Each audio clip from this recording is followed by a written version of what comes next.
गरीब है तो क्या लेनी होती है कि हमें कहीं भी जाए और हमारे साथ। सर एक्चुअली में 18 तारीख की बात 4:30-5 बजे 3 व्यक्ति दुकान पे आते हैं और कहते हैं कि तुम्हारा मालिक कहाँ पे है। मैंने बता दिया दुकान का मालिक बाहर गया हुआ है। उन्होंने कहा कि बात कराओ, मैंने अपने मोबाइल से बात करा दी। उसके बाद उन्होंने फिर मेरे को टॉर्च किया क्लिक से। अच्छा। तो मालिक बाहर गया हुआ था कहीं शादी में, तो मालिक ने उनसे बातचीत करके ने उनको संतुष्ट कर दिया था कि आप कल या परसों आओ मिलो जी। फिर उन्होंने कहा कि तेरा मालिक चोर है, तेरा मालिक गंदा है, ये है, हमारे साथ पैसे का मामला है। अच्छा अच्छा तो मैं जो भी चीज़ है आप उनके साथ करो ना, मैं तो यहाँ काम करता हूँ। जी। तो उन्होंने फिर अंदर घुसने की कोशिश की, जिसमें मालिक का मकान ऊपर है, जिसमें 2 गुड़िया और उसकी वाइफ है, साथ में गोदाम। उन्होंने कहा कि मैं गोदाम से माल उठा के लेके जाऊंगा और यहाँ पे नुकसान करूंगा। मैंने रोकने की कोशिश की तो उन्होंने कैमरा बंद करके ना मेरे साथ मारपिटाई शुरू कर दी और माँ बहन की गंदी गंदी गालियाँ दी सर, जिसमें मेरा कोई कसूर नहीं था। फोन किया था तो दुकानदार ने कहा कि आप 112 फोन कर दो, इतने हम 2 से 3 घंटे के अंदर आप इधर पहुंच जाएंगे। जी। उसके बाद फिर पुलिस आ जाती है और पुलिस आने से पहले ही जो 3 व्यक्ति आए थे वो मौके से फरार हो जाते हैं। जो एक बंदा कह रहा था कि मैं दिल्ली से सौरभ हूँ और एक जींद से ही है दीपक गोयल है और तीसरा व्यक्ति है मैं उसको जानता नहीं हूँ। अच्छा। उसके बाद मारपिटाई होने के बाद यहाँ पे आसपास के लोगों ने उन तीनों से मुझे छुड़ाया और जब मैंने उनको कहा कि इनने मेरे साथ मारपिटाई की है तो उन्होंने कहा कि मारपिटाई कर दे तो क्या हो गया। उन्होंने मुझे पैसे का लालच दिया और मेरे सामने हाथ जोड़ने लगे और फिर ये कहा कि आप जो करना चाहते हो कर लो, पुलिस में जाना पुलिस में जाओ और जो कार्रवाई करनी आप कर सकते हो। तो आपने पुलिस में रिपोर्ट करने के बाद अभी तक कोई कार्रवाई हुई उस रिपोर्ट पे? सर अभी तक कोई कार्रवाई नहीं हुई है क्योंकि 3 से 4 दिन हो गए जी, अभी भी हम बार चक्कर काटने लगे जी थाने के अंदर। तो आप क्या चाहते हो?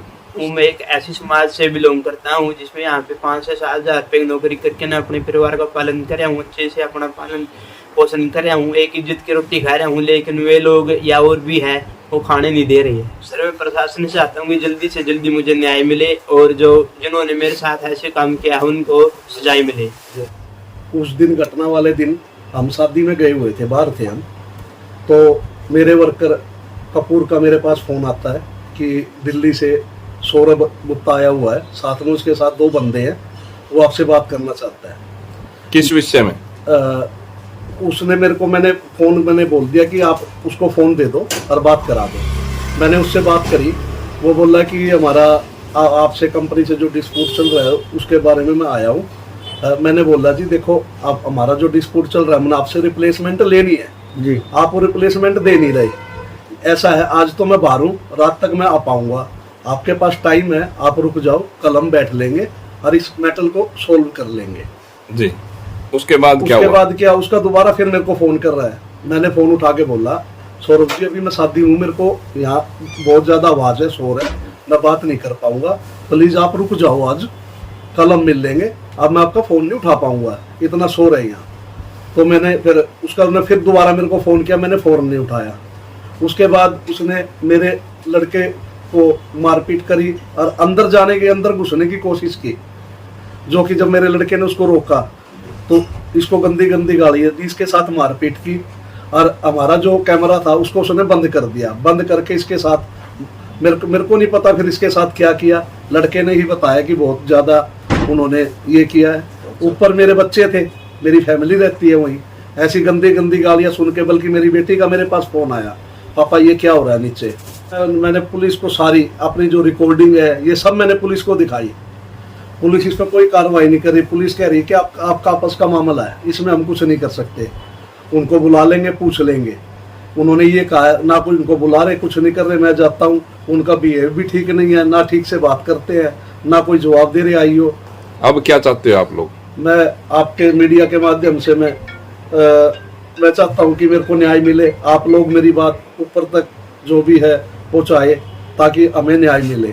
आज इस टाइम हम बिल्कुल हताहत हो चुके हैं कि ऐसा लग रहा है कि हमारा मतलब एक बेसहारा होता है, कल हमें कोई उम्मीद नहीं है, हम बाहर होंगे तो हमारे बच्चों को भी कोई चोट पहुंचा दे, हमें ऐसी कोई अभी सरकार से या जैसे प्रशासन से कोई उम्मीद नहीं है कि हमें कोई सहायता देगी।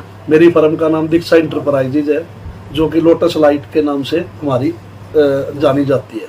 कहाँ पड़ती है ये? अपनी जी बाबाड़ा हॉस्पिटल के सामने गली, सरदार चाबी ताले वाली गली है, मिठन पंसारी वाली गली, उसमें हमारी दुकान है जी। की सूचना आई थी। ये घटना 18 तारीख की है और दिल्ली से कोई व्यापारी भाई आए थे और वो इनके जो कर्मचारी हैं उनके साथ मारपीट करी है और गंदी गंदी गालियाँ दी है। जो सूचना हमने आके यहाँ इनके कैमरे चेक करे हैं और कैमरे में साफ नज़र आ रही हैं, लेकिन बड़ी दुखदाई घटना है।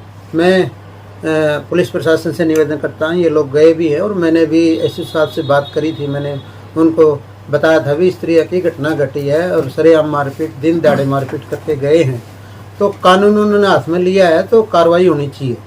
और SHO ने ये कहा भी लेन देन का मामला, मैंने कहा भी लेन देन के मामले तो सबके साथ लगे हुए हैं, लेकिन ये सरेआम दिन दहाड़े 3 आदमी, एक मैं CD में भी देख रहा हूँ, बदी गालियाँ दे रहे हैं। ये कह रहे हैं भी तुम्हारा मालिक कहाँ गया, हम उनको पीटने के लिए आए थे, अब तेरे साथ मारपीट करेंगे तो जल्दी जल्दी बता मालिक कहाँ है।